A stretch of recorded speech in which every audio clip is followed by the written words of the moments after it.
우리 같이 한 번 더 서로 우리 축복하면서 인사하겠습니다. 메리 크리스마스. 네. 어제도 말씀드린 것처럼 메리 크리스마스는 즐거운 성탄에 대한 인사이지만 그 크리스마스라는 의미는 마스는 미사의 의미입니다. 그래서 우리가 즐겁고 기쁜 이유는 우리가 하나님 앞에 예배할 수 있고 경배할 수 있게 되었기 때문에 이 성탄절이 기쁘고 즐거운 것입니다. 그러나 세상에 많은 사람들은 아직도 이 성탄절을 그저 파티를 하고 선물을 주고 받는 즐거움 정도로만 생각하지요. 그러나 진짜 즐거움은 우리 어제 동방 박사들이 본 것처럼 비록 초라한 마구간일지라도 구유에 놓여진 아기일지라도 그분 앞에 경배할 수 있다는 것 때문에 매우 크게 기뻐하고 기뻐할 수 있는 것이 진정한 성탄절의 의미입니다.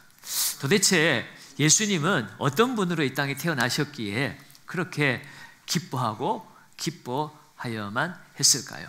오늘은 예수님이 누구신가, 특별히 오늘 본문의 말씀을 가지고 함께 말씀을 나눌 것인데, 오늘 본문의 말씀은 예수님 태어나시기 600년 전에 이사야 선지자를 통해서 예언되어진 말씀입니다.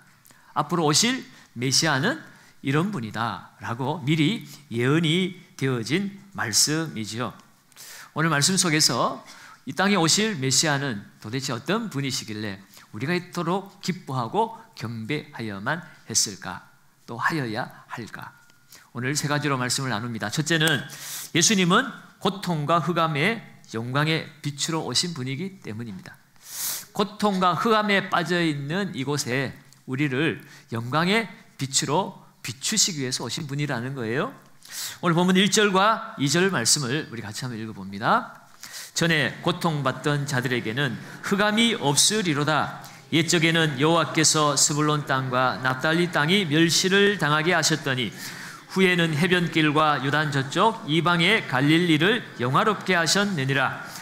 흑암에 행하던 백성이 큰 빛을 보고 사망의 그늘진 땅에 거주하던 자에게 빛이 도다. 아멘, 아멘.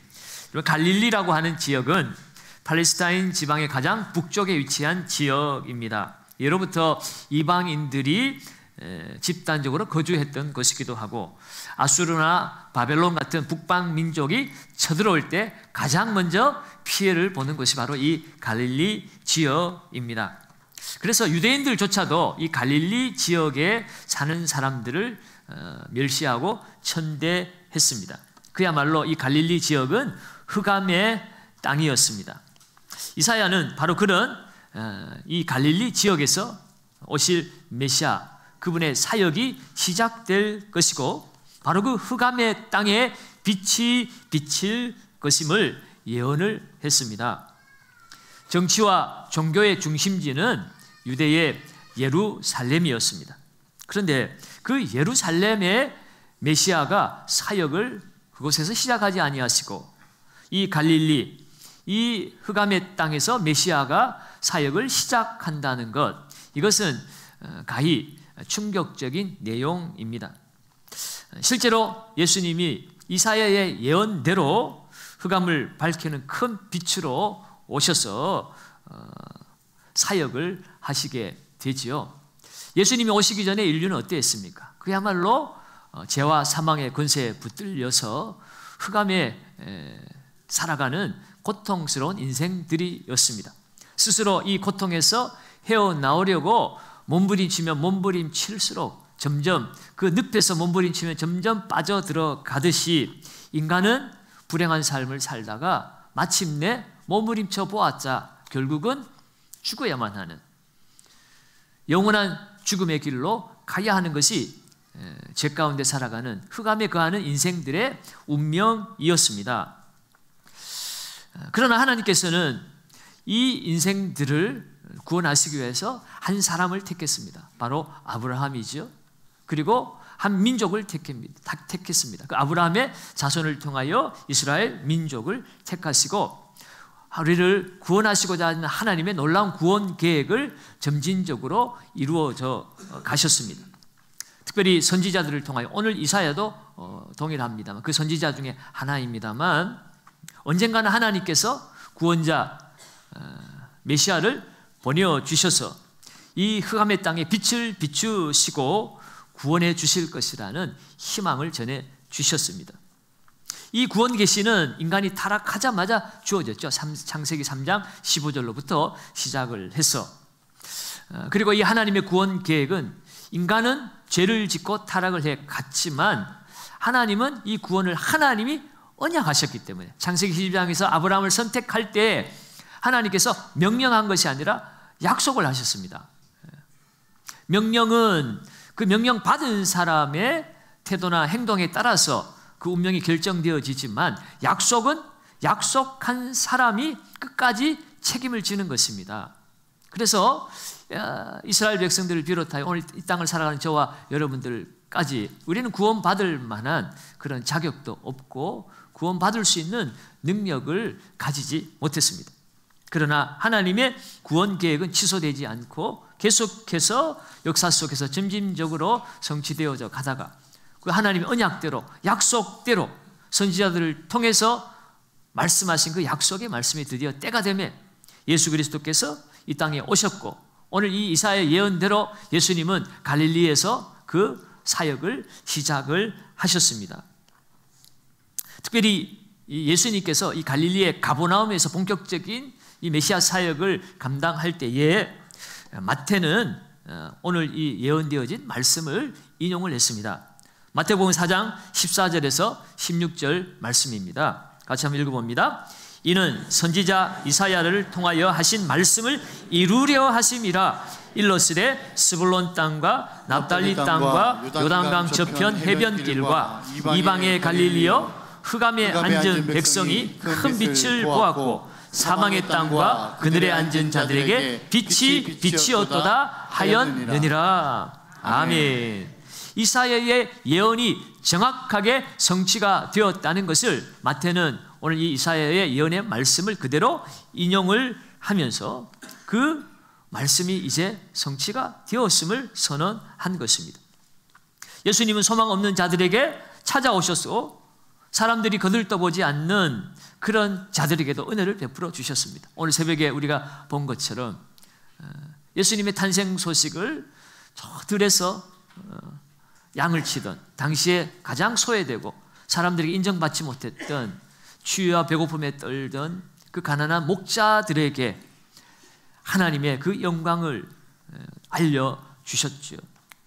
여러분, 오늘 저와 여러분들이 정말 보잘것없고 구원받을 수 없는 하찮은 비천한 존재임에도 불구하고 하나님은 우리를 구원하시기 위해서 이 땅에 오셨고, 우리를 위해서 십자가에서 죽으시고 우리의 죄를 속죄해 주셨습니다. 그리고 우리를 하나님의 아들과 딸로 삼아 주셨습니다. 우리는 이 놀라운 은혜를 받았기 때문에 오늘 우리는 예수님의 탄생을 매우 크게 기뻐하고 기뻐해야 하는 것입니다. 두 번째로 이 땅에 오신 예수님은요, 멍에와 압제에서 해방의 기쁨을 주시기 위해서 오신 분이십니다. 오늘 3절도 한번 읽어볼까요? 3절에 이렇게 기록되어 있습니다. 주께서 이 나라를 창성하게 하시며 그 즐거움을 더하게 하셨으므로 추수하는 즐거움과 탈취물을 나눌 때의 즐거움같이 그들이 주 앞에서 즐거워하오니. 아멘, 아멘. 오늘 이 말씀 한 절 속에 즐거움이라는 단어가 4번이나 반복되어서 나오고 있습니다. 죄를 용서받고 사망에서 벗어나며 악한 세력을 물리치는 이 놀라운 기쁨, 이 기쁨을 표현하고 있습니다. 여러분, 오늘 이 기쁨을 감출 수 없어서, 여러분 너무 기쁘면 주체할 수 없어서 거리로 뛰어나와서 소리치고 기뻐하지 않습니까? 우리 어린 친구들은 모르겠지만 2002년도에 월드컵 때 대한민국이 경기에서 이기니까 온 나라가 막 들썩들썩했어요. 온 거리에 뛰쳐나와서 그 즐거움을 얼마나 기쁘게 표현했는지 모릅니다. 여러분, 그런 것과 같이 오늘 이 죄와 사망의 그늘에서 벗어나서 원수 마귀를 물리치고 하나님의 자녀로서 받은 그 즐거움, 그 즐거움을 생생하게 묘사하고 있는 것입니다. 왜 즐거워할 수밖에 없는가? 그 이유를 오늘 4절에서는 오늘 이렇게 또 표현하고 있죠. 4절을 한번 볼까요? 왜 즐거워하는가? 같이 읽습니다. 이는 그들이 무겁게 맨 멍에와 그들의 어깨의 채찍과 그 압제자의 막대기를 꺾으시되 이리 안에 날과 같이 하셨음이니이다. 아멘. 백성들이 무겁게 맨 그 멍에, 그리고 그들의 어깨에 채찍과 압제자의 막대기가 꺾여졌다는 것입니다. 그들이 자유롭게 되었다는 거예요. 압제자의 채찍과 그 멍에에서부터, 그 막대기로부터 그들이 해방을 받게 되었습니다. 그러니 기뻐할 수밖에 없는 거죠. 여러분, 큰 빛이 비치면 구원의 즐거움이 임하게 됩니다. 마찬가지로 오늘 이 땅을 살아가는 우리 모두도 죄로 인한 사망의 멍에와 악한 세력의 그 압제에 눌려서 살아가고 있지 않았습니까? 오늘 이 땅의 불행의 모든 본질은 바로 이것입니다. 바로 죄와 그 죄의 배후에서 역사하는 원수 마귀의 그 모든 압제 가운데 살아가는 것이 이 땅의 불행의 본질이라는 것이에요. 왜냐하면 이 땅의 모든 불행은 바로 죄로부터 시작되었기 때문입니다. 그런데 예수님이 이 땅에 오셔서 그 모든 죄의 문제를 해결해 주셨습니다. 죄와 사망의 노예로 살아가던 우리들에게 참된 자유를 주셨다는 겁니다. 마태복음 1장 21절에 보면 아들을 낳으리니 그 이름을 뭐라고요? 예수라 하라. 예수라는 그 이름의 뜻은 여호와는 구원이시다, 그런 뜻을 가지고 있습니다. 그래서 예수님이 이 땅에 오신 그 본질적인 이유가 바로 그가 자기 백성을 그들의 죄에서 구원하실 자이십니다. 예수님은 자기 백성을 죄에서 구원하시기 위해 이 땅에 오신 분이십니다. 그렇기 때문에 예수님은 하나님의 아들이시지만 그 위대하신 보좌를 버리시고 낮고 낮은 이 자리까지 인간의 몸을 입으시고 오셔서 죽기까지 십자가에서 그렇게 겸손하게 자신을 낮추셨습니다. 그 이유는 우리를 구원하시고 죄와 사탄의 모든 압제에서부터 우리를 해방시켜 주시기 위함이라는 겁니다. 실제로 예수님은 공생애를 시작하실 때에 안식일에 회당에 들어가서 바로 이 이사야서의 그 예언의 말씀을 펴서 읽고 이 말씀이 오늘날 너희 귀에 응하였느니라 라고 그렇게 말씀하셨어요. 누가복음 4장 18절에서 19절 말씀 한번 봅니다. 예수님이 회당에 들어가셔서 펴서 읽은 말씀이에요. 같이 한번 읽습니다. 주의 성령이 내게 임하셨으니 이는 가난한 자에게 복음을 전하게 하시려고 내게 기름을 부으시고 나를 보내사 포로된 자에게 자유를, 눈먼 자에게 다시 보게 함을 전파하며 눌린 자를 자유롭게 하고 주의 은혜의 해를 전파하게 하려 하심이라 하였더라. 아멘. 이 말씀을 읽으시고 오늘날 너희 귀에 이 말씀이 응하였다, 이 말씀이 성취되었다는 것입니다. 바로 이 말씀의 주인공이 너희 눈앞에 있는 예수다라고 말하는 겁니다. 주의 성령이 내게 임하였고 가난한 자의 복음을 전하게 하시려고. 이 가난한 자는 물질적 가난을 의미하는 게 아니죠. 죄로부터 말미암아 정말 하나님 은혜가 없이는 살 수 없다는 영적 가난을 말하는 것입니다. 하나님 은혜를 사모하는 그 사람들에게 복음을 전하기 위해서 오셨다는 겁니다. 그래서 나를 보내사 포로된 자에게 자유를 그랬습니다. 여러분, 이 포로된 자, 영적으로 포로된 상태를 말합니다. 오늘 이 땅을 살아가는 모든 사람들이 죄악에 사로잡혀서 사단의 종노릇하며 살아가고 있지 않습니까? 예수를 만나지 못한 사람은 무언가에 포로가 되어 살아갑니다. 돈의 포로가 되어 있든지 아니면 어떤 마약의 포로가 되어 있든지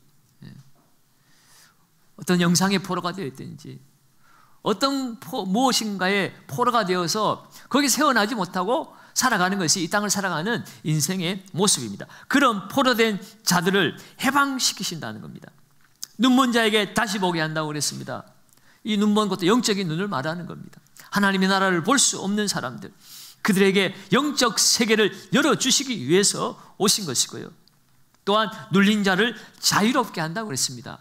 눌린 자, 이것은 심리적인 억압이나 스트레스를 말합니다. 오늘날 이 땅에 많은 사람들이 이 스트레스를 이기지 못해서 얼마나 고통하고 신음하는지 모릅니다. 그러나 예수님 만나면 이 모든 눌린 것에서 자유하게 되어진다는 거예요. 주의 은혜의 해를 전파하게 하려 함이라. 여기서 이 은혜의 해는 구약의 희년을 말하는 거죠. 희년이 되면 뭐 빚진 것, 뭐 빼앗긴 것, 이 모든 것을 다 돌려주고 모두가 자유롭게 되는 날, 그 날이 희년입니다. 우리 주님께서 이 땅에 오셔서 죄로 인하여 사망에 갇혀서 소망도 없고 구원의 가능성도 없고 사단과 죄의 포로가 되어서 비참하게 살아가는 인생들에게 그 사망 권세, 죄의 권세 깨뜨리시고 모든 압제로부터 우리를 자유케 해주시고 은혜의 참된 쉼, 참된 안식을 우리에게 더하시기 위해서 오신 분이심을 말씀하고 있습니다. 아멘. 여러분, 그러므로 오늘 우리가 예수님의 그 오심으로 말미암아 우리는 죄의 짐을 벗고 참된 자유와 기쁨을 누리게 된 줄로 믿습니다. 예수 안에 있는 그 기쁨을 누리는 것이 진정한 성탄의 기쁨인 줄로 믿습니다. 세 번째로 예수님은 어떤 분이신가? 평화의 나라를 주시기 위해 왕으로 오신 분이십니다. 오늘 이 메시아가 어떤 분이신가? 메시아에게 주어질 이름이 6절에 나와 있습니다. 6절을 우리 한번 같이 봅니다. 이는 한 아기가 우리에게 낳고 한 아들을 우리에게 주신 바 되었는데 그의 어깨에는 정사를 메었고, 그만요. 천천히. 한 아기가 우리에게 낳고, 예수님이 인성으로는 아기로 우리에게 나셨습니다. 그리고 한 아들로 우리에게 주신 바가 되었습니다. 그의 어깨에는 정사를 메었다. 정사는 government, 정부, 제국을 의미합니다. 그러니까 통치자를 의미하죠. 인간으로 오신 그 예수님은 이 세상을 통치하는 통치자로 오셨는데 한 아기로 한 아들로 주어진 참 사람으로 오셨을 뿐만 아니라 그분은 구원자로서 참 하나님이십니다. 다음 넘어갑시다. 정사를 메었고 그 이름을 기묘자라 모사라 전능하신 하나님이라 영존하시는 아버지라 평강의 왕이라 할 것이니라. 여기에 그 메시아를 지칭하는 이름들이 나옵니다. 이 기묘자라고 하는 것은 기묘하다, 경이롭다, 놀랍다, 불가사의하다, 그런 뜻을 가지고 있어요. 이것은 사람에게 주어지는 칭호가 아니죠. 그래서 모사라고 하는 것은 책사라는 뜻도 있고요, 또 좋은 자라는 뜻도 있고 상담자라는 뜻도 있습니다. 이것을 신약적인 단어로 바꾸어 말하면 보혜사라고 말할 수 있죠. 보혜사는 도와주시는 분, 상담해 주시는 분, 그런 거잖아요. 자, 그러니까 오늘 이 기묘자 모사, 이것을 영어 성경에서는 한 단어로 이해를 했습니다. 그래서 이 기묘자라 모사라 하는 것은 Wonderful Counselor라 이렇게 영어로 번역을 했거든요. 그러니까 놀라운 상담자 이렇게 표현할 수도 있고, 정말 환상적인 지략가 이렇게 표현할 수도 있습니다. 뿐만 아니라 예수님의 그 이름을 전능하신 하나님이라 그렇게 말씀하고 있습니다.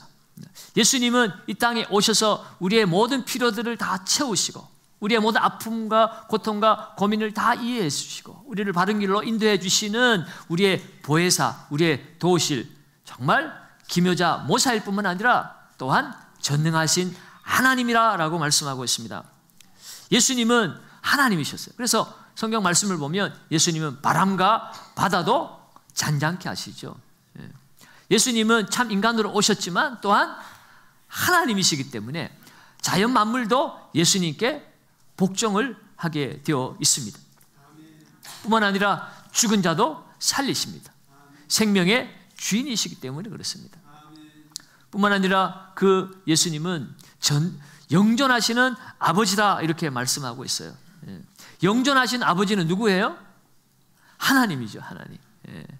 영원히 존재하시는 아버지, 그분은 하나님이십니다. 예수님은 이 땅에 인간으로 오셨지만 창세부터 영원부터 계셨던 삼위일체 하나님 가운데 한 분 하나님이세요. 말씀이 육신이 되어 우리 가운데 거하셨지만 그분은 태초부터 계셨던 하나님이시라는 겁니다. 그래서 우리 주님이 빌립에게 뭐라고 말씀하셨습니까? 나를 알았다면 아버지를 안 것이다. 나를 아는 것이 아버지를 아는 것이라 그랬고, 나를 본 것은 또한 아버지를 본 것이라 그렇게 말씀하셨습니다.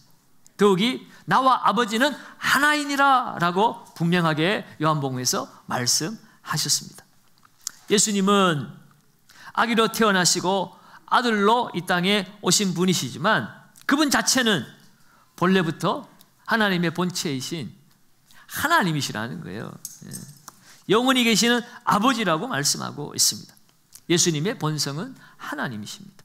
그렇기 때문에 그 예수님은 우리에게 진정한 평화를 가져다 주실 수 있는 분입니다. 그래서 그분을 평강의 왕이라 할 것임이라고 말씀합니다.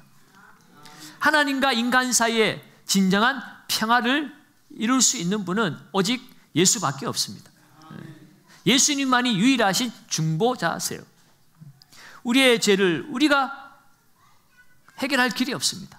사람 중에서 아무리 위대한 성인이 태어난다고 한들 그 또한 죄 가운데 태어난 죄인입니다. 그래서 우리는 하나님의 그 죄의 진노를 받을 수밖에 없고 멸망을 받을 수밖에 없고 그것을 해결할 길이 없어요. 그러나 죄 없으신 하나님은 그 모든 문제를 해결할 수 있잖아요. 그래서 예수님은 본래 하나님이시지만 이 죄를 해결하기 위해서 사람이 되신 분이십니다. 그래서 우리에게 진정한 평화를 가져다 주셨어요. 하나님과 우리 사이를 화목해 주심으로 진정한 평화가 우리 가운데 이르게 되어진 줄로 믿습니다. 그래서 그것이 하늘에는 영광이요 하나님의 기뻐함을 입은 사람들에게는 평화로다.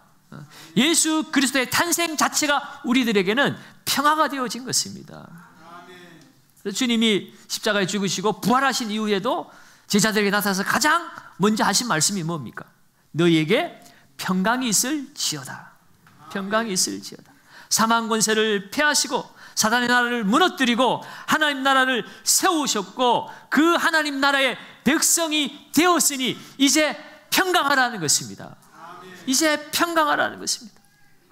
예수님이 그 나라의 왕이시기 때문에 그리고 그 나라는 이 세상 나라와 같지 아니하고 영원한 나라가 되었기 때문입니다.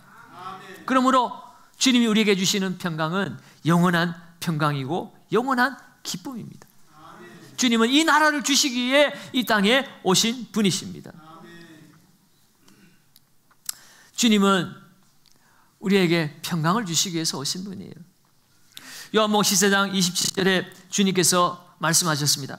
평안을 너희에게 끼치노니 곧 나의 평안을 너희에게 주노라. 내가 너희에게 주는 것은 세상이 주는 것과 같지 아니하니라. 너는 마음에 근심도 하지 말고 두려워하지도 말라. 주님이 우리에게 이 평안을 주시기 위해서 평강을 주시기 위해서 오셨다는 것입니다. 세상이 주는 돈이나 힘이나 권세가 주는 평강이 아니라 인기가 주는 평강이 아니라 주님의 구원받은 백성으로 주님의 나라에 거하는 하늘의 참된 평강을 우리 주님이 우리에게 주시기 위해서 이 땅에 오셨습니다. 세상의 어떤 풍파와 환란에도 흔들리지 않는 평안입니다. 사랑하는 여러분, 한 사람의 운명은 어떤 나라에 속했는가에 달려 있습니다. 우리가 똑같은 한반도에 살고 있지만 우리가 대한민국 정부에 속해 통치를 받는 백성이기 때문에 참된 자유와 기쁨을 누리지만 조금만 더 올라가면 똑같은 피부색에 똑같은 말을 쓰고 똑같은 문화와 풍속을 가진 이전에는 똑같은 우리의 이웃이었고 우리의 가족이었는데 그들은 자유를 잃어버리고 흑암의 그 권세에 매여서 고통을 당하고 있습니다. 무슨 차이입니까? 여러분은 그들보다 더 착하고 더 많이 배우고 더 똑똑해서 여러분들은 특별히 이 자유를 누리고 있는 겁니까? 그렇지 않죠. 여러분, 누군가의 통치를 받느냐에 따라서 그 사람의 운명이 정해지는 것입니다. 여러분, 죄와 사망 가운데 살아가는 자들은 그 배후 역사는 사단의 통치를 받고 있기 때문에 그 삶은 아무리 부와 명예를 가져도 결국은 고통하다가 죽는 것이 그 사람들의 운명입니다. 그런데 이제 예수 안에서 새 생명을 얻고 하나님 나라의 백성이 되어진 사람들은 더 이상 원수마귀 죄와 사망의 통치를 받지 아니하고 생명의 통치, 하나님의 통치를 받으며 살게 된 사람들입니다. 여러분, 하나님의 나라의 본질은 통치입니다. 예수님께서 이 땅에 평강의 왕으로 오셔서 그 예수님이 우리를 통치하고 계시고 그 예수님의 나라는 영원하고 그 통치는 영원하기 때문에 우리는 평강할 수가 있는 거예요. 우리는 평안할 수가 있는 것입니다. 돈이 없어도, 건강이 없어도, 누군가 알아주지 않아도 예수만 있으면 예수가 나의 하나님이시고 그분이 나의 구주이시고 그분이 나의 친구이시라면 우리는 이 땅 가운데 평안할 수가 있습니다. 이 평안은 절대 평안입니다. 세상이 주는 것과 같지 않다고 그랬어요. 세상이 주는 평안은 상대적인 평안입니다. 이 상대적인 평안은 영원할 수가 없어요. 수시로 주변의 환경과 상황에 따라 바뀌어지기 때문이죠. 주님이 주시는 평강은 영원한 평강입니다. 주님이 영원하시기 때문에 그래요. 7절 상반절을 한번 봅니다. 7절 상반절 같이 읽습니다. 그 정사와 평강의 다함이 무궁하며 또 다윗의 왕자와 그의 나라에 군림하여 그 나라를 굳게 세우고 지금 이후로 영원히 정의와 공의로 그것을 보존하실 것이라. 아멘. 예수님의 정사와 평강의 더함이 무궁하다 그랬습니다. 그분은 영원히 정의와 공의로 그것을 보존하실 것이다. 주님의 나라는 영원합니다. 그러므로 우리는 영원한 평강을 누리게 되어 있습니다. 우리의 어떠함에 따라서 평안을 잃어버리는 것이 아니에요. 처음부터 하나님의 그 약속과 언약대로 그 은혜로 우리를 구원해 주셨기 때문에 하나님은 우리에게 영원한 평강의 나라를 허락해 주셨어요. 그것이 기쁨 아니겠습니까? 이 영원한 언약이 없었다면 우리는 기뻐하지 못해요. 오늘 상태가 좋을 때는 기뻐할 수 있지만 내일 상태가 나빠지면 우리는 또다시 곤두박질 칠 수밖에 없어요. 우리는 우리 스스로 우리를 영원한 하나님의 받을 만한 백성의 상태를 만들어낼 수 있는 힘이 없기 때문에 우리는 살면 살수록 죄만 더하여지지 하나님을 기쁘시게 할 만한 능력이 없는 사람들입니다. 오직 예수 안에 거할 때만 우리는 참된 생명을 소유하고 그 안에서 참된 평화를 누릴 수가 있습니다.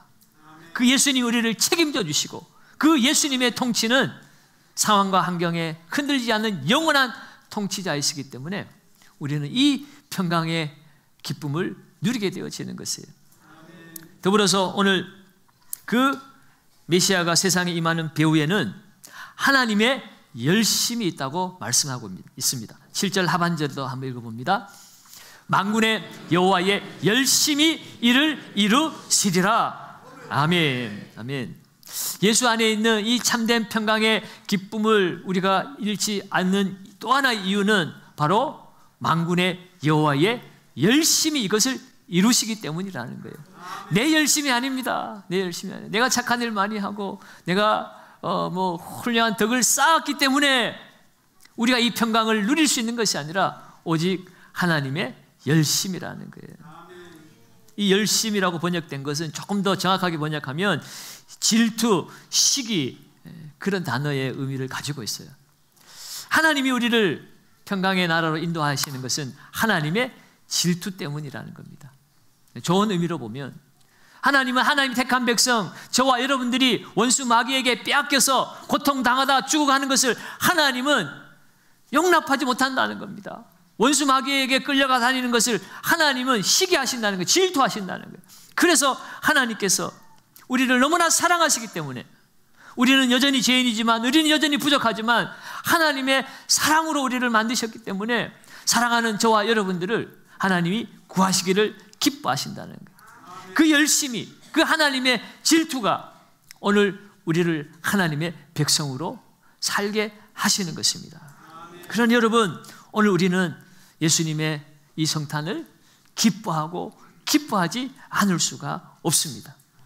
사랑하는 여러분, 이 성탄절을 맞이해서 다시 한번 나의 구주 되신 예수님이 누구신가를 다시 한번 확실히 기억하는 시간 되시기 바랍니다.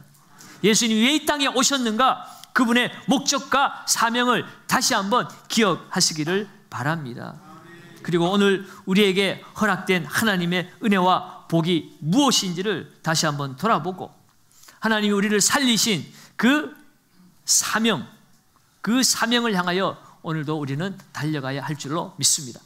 하나님이 아브라함 한 사람을 택한 것은 여러분 단순히 아브라함 한 사람 그 자손들이 복을 받게 하기 위해서가 아니라 창세기 12장에 뭐라고 얘기하고 있습니까? 너는 복이 될지라 너로 말미암아 모든 민족이 복을 받을 것입니다. 복을 주기 위해서 네가 복의 근원이 되라, 복 덩어리가 되라는 것입니다. 복을 받아 쌓는 자가 아니라 네 자체가 복이 되어서 네가 가는 곳마다 이 복이 흘러가게 하라, 복의 통로가 되게 하라라는 것입니다. 우리가 예수 믿고 하나님 자녀가 된 것이 이미 복이 된 줄로 믿습니다. 그렇다면 그 복은 멈춰있는 복이 아니라 세상 만국으로 나아가서 그 복이 가는 곳마다 그 하나님의 복이 흘러가게 해야 된다는 것입니다. 여러분 흑암의 땅이 저 멀리 아프리카, 아메리카, 저 남미나 가야 선교지가 아니고 거기가 흑암의 땅이 아니라 오늘 내가 살아가는 삶의 현장에 오늘 이곳이 흑암의 땅인 줄로 믿습니다. 예수를 알지 못하는 자는 다 흑암에 거하는 사람이에요. 그 원수 마귀의 그 죄의 노예가 되어서 살아가는 사람들입니다. 그들에게 예수가 주시는 참된 자유와 해방의 기쁨, 하나님 나라의 백성의 그 평강을 우리는 전해야만 하는 사명이 우리에게 주어진 줄로 믿습니다. 오늘 비천한 나에게도 이 놀라운 구원의 기쁨이 주어졌다면 오늘 주를 알지 못하고 살아가는 이 땅의 많은 흑암에 처한 자들, 그들에게 나아가서 우리는 예수가 비치는 그 빛을 반사하여서 생명의 빛을 비추고 하나님의 나라가 이곳에서 세워지는 일에 저와 여러분들이 우리 경상교회가 함께 쓰임받음으로 우리가 기뻐하고 기뻐하는 저와 여러분들의 삶이 되어지시기를 예수님의 이름으로 축원드립니다.